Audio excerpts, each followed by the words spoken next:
Last fall, I went with 3 of my friends up to northern Pennsylvania. We were all camping.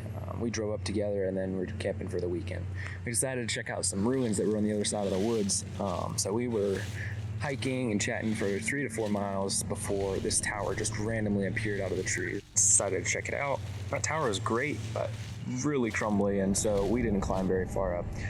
We moved on, walked through a wall that was between the tower and the next building, and we were walking through it and we smelled this really sweet smell. We weren't sure what it was, but as soon as we walked into the next building, it hit us like a wall of death. There was a penetrating stench of sweet, rotting flesh. The disturbing thing was, we looked for a source inside and out, and we couldn't find anything.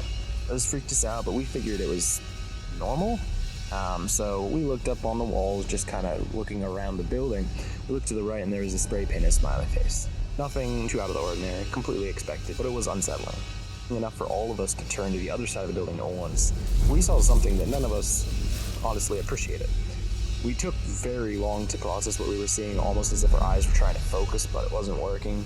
When we saw it and read the message, "He took me for a host," we all bolted for the door.